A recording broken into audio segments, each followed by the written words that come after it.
If you're thinking of selling your business, ask yourself, who'd want to buy my job? Because the value of your business is dependent upon how easy it is for you to generate a profit. If your life is hell, crazy chaos, it probably doesn't matter how much money you make. Nobody's going to want to buy your job. Nobody is going to pay you what you want for your business. What's going to make your business valuable is having a business that runs smoothly and profitably, whether or not you're there. And if you are there, you're doing what you love to do either within or without of your business. Now that's a business that I'll pay a lot of money for. So stick around. I'm going to take you through the 5 key steps to creating a business that somebody is going to pay you tons of money for if and when you want to sell it. Hello, my name is Michael Mills. I'm one of the founders of Business Design Corporation. And I'm going to show you how to create a process-dependent business in 5 simple steps. The 5 steps to help you create a business that runs smoothly and profitably, just as you expected it would. A business that doesn't depend on you always having to be there to do the work. Creating a process-dependent business, it's just not rocket science. It's simple. We've worked with thousands of business owners over the past 20 years, and I can tell you straight up that the reason most business owners haven't been able to get to this is because they don't have a plan and they don't have a tool. So I'm going to go into each of the 5 steps very briefly, and then I will cover them in more detail. So here they are. In step number 1, you're going to identify all of the tasks and processes in your business. You're not going to document the how to do everything in this step. You just need to get a handle on how many processes you have. So you can then go to the next step, which is to prioritize the processes that you need to get written first. Now here I emphasize the ones that you need to get written first. I'm not talking about the most important processes in your business. Those are usually the processes that you do, and you're probably not going anywhere soon, especially if things are chaotic. And I mean, come on, who's going to want to buy your job, right? In step number 3, you'll manage the writing of the process list that you created in step 2. You do not and should not be writing all of your processes. That is not your responsibility. Your managers and many of your employees are capable of writing them. They're the ones who are doing the work. They're the ones who know how to do it best. Get them to document what they do. And if that doesn't sound feasible, then let us do it for you. We have a complete set of, a team of people who will actually write all of your processes and get it done for you. Step number 4, train and implement your new processes. And don't wait until everything is written. As soon as a few processes are ready, start training your people in them. Get them using them. Get their input, their feedback, their innovations to make them better. And finally, step number 5, monitor and report on their use. Keep them current. Determine your baseline measurements, your KPIs. Ensure consistency in what's happening in the organization, and then start building your profitability and gaining more time to do what you love to do, within or without of your business. Okay, so let's go through each of the steps in a little bit more detail. As I said in step 1, you're going to create a list of all of your processes, as many as you can think of. For example, you might ask yourself, how do we get new business? And your answer, well, it might be, well, referrals. We get a lot of people, word of mouth referrals, something like that. Maybe you do some direct mail. Maybe you do a monthly newsletter. Maybe you do some advertising on Facebook and Google AdWords. Maybe you do some cold calling. And when you reach a prospect or when they contact you, you do a qualification call to determine if they're qualified. And then if they are qualified, you schedule a first appointment.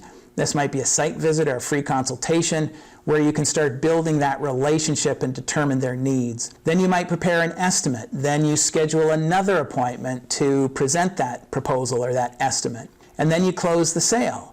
And if you don't close the sale, then you continue with a follow-up process to keep them in the loop, to keep them nurtured into a future sale. So that was pretty easy, right?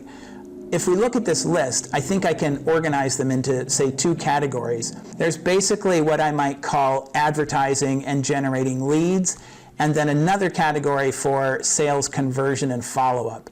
Okay, so now I want to show you how easy it is to get a handle on this. I'm going to use a clever, inexpensive online tool called the TouchStone Business System. You could create this process list in Microsoft Word or Google Docs, Dropbox, all sorts of different tools, but chances are if you do, you're going to end up in what we've coined SOP Chaos.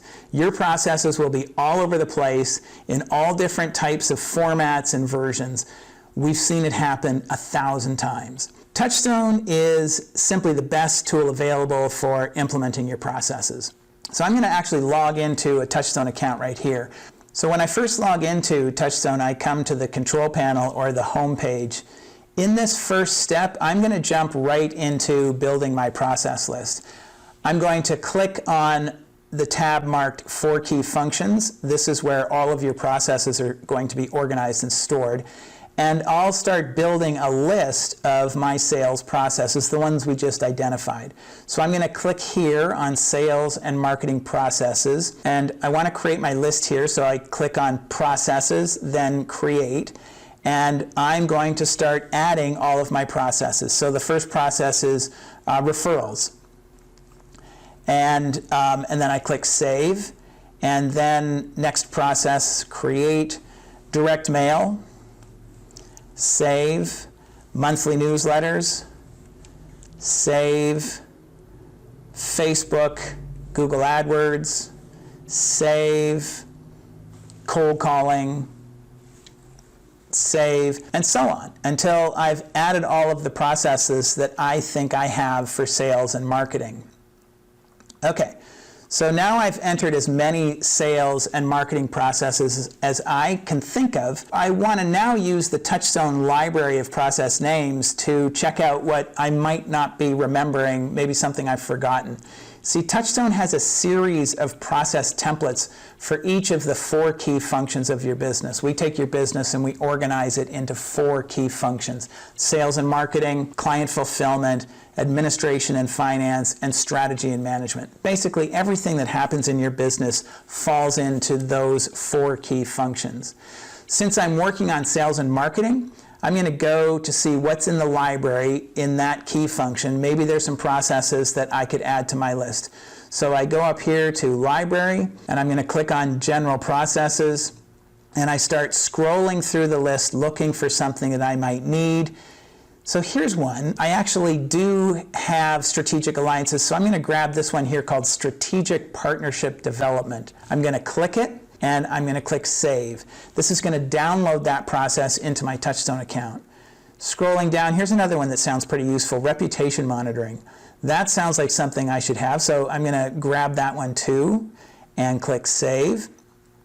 And once this COVID crisis calms down, I mean, we haven't been to trade shows in a while, but we will be coming back to trade shows, so I'm going to grab trade shows and add that one to my account as well. So I can go through this list and grab any of the processes that I want, but right now this looks like a pretty good list to me. Now, don't worry, in this first stage, don't worry about trying to get it perfect. You're probably not going to be able to think of everything that you do in your business at this point, but you're going to get a super valuable head start, and then other processes will get added later. So in a matter of minutes, I've roughed up a list of all of my sales and marketing processes. I would then carry on and click into each of the other key functions shown by these tabs, and I would simply list the names of the processes that I have for each key function until I'd completely identified all of the processes in my business. It's as easy as that. And in less than an hour or two, you should be able to have a pretty good list of all of the different processes in your business.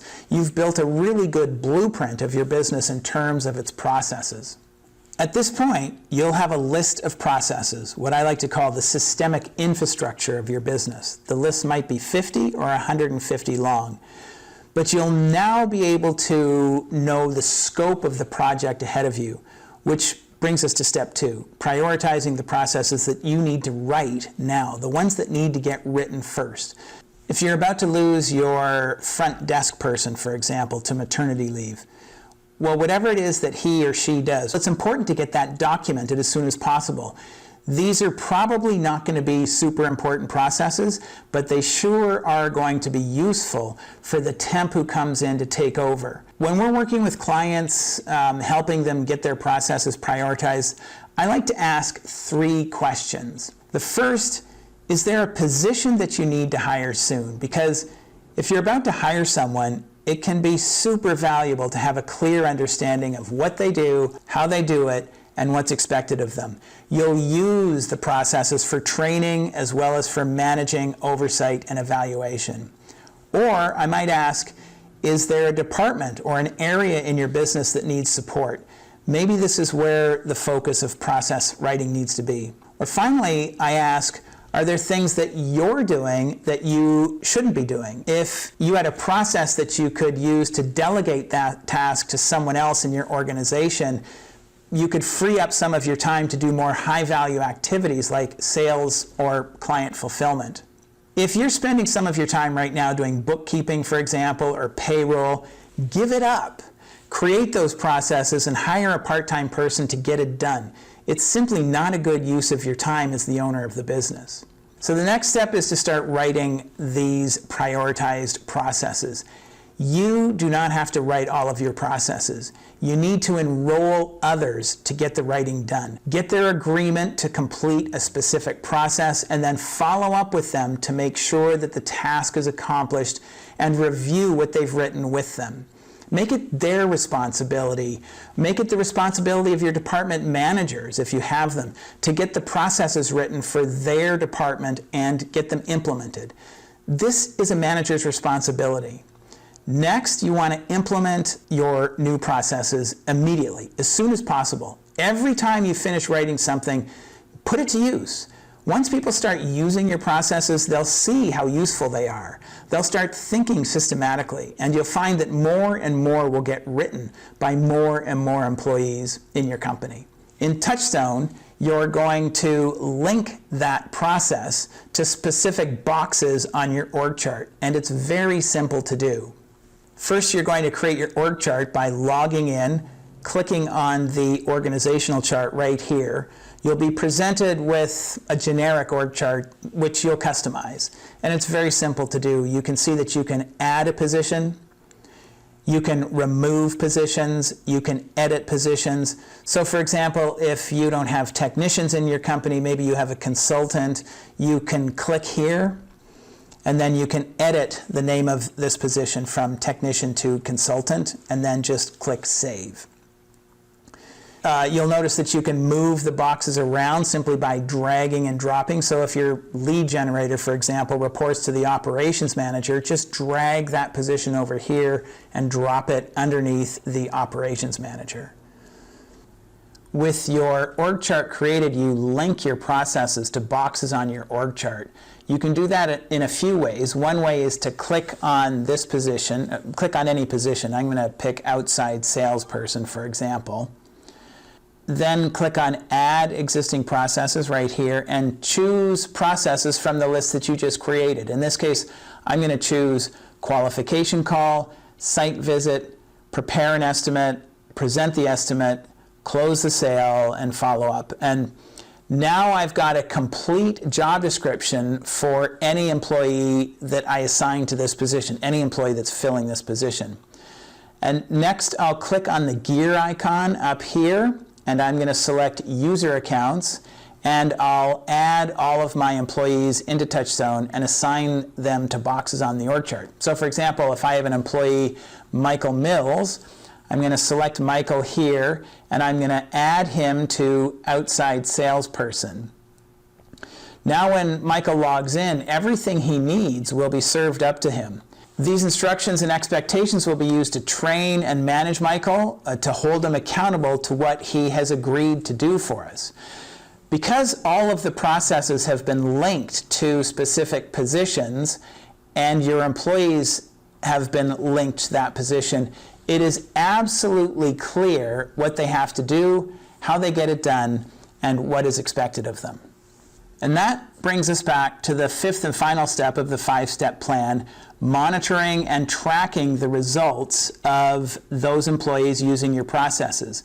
You see, as you train your employees, you can mark that that specific employee has been trained in each process, and TouchStone will timestamp the date of the training. There will never again be an argument whether or not someone has been trained to do exactly what you need them to do. This is also a management function. And depending on how many employees you have, it may mean you, the business owner, is managing all of the functional areas of the organization. But it's a crucial step. It's not a difficult one. It's simply overlooked by most business owners. They think that once they've got a process in place, that that's all there is to it. And they never ask the person running it for the results. So that's it. That's the 5-step plan for creating a process-dependent business. If you'd like more information on this, more detail and instructions on how to get it done, visit our website at www.businessdesigncorp.com. We have a free course that walks you through each one of these steps in great detail. And there you can also register for a free trial of the TouchStone Business software and gain access to all of our library processes. If you need any help, just let us know. We're looking forward to speaking with you. Thank you.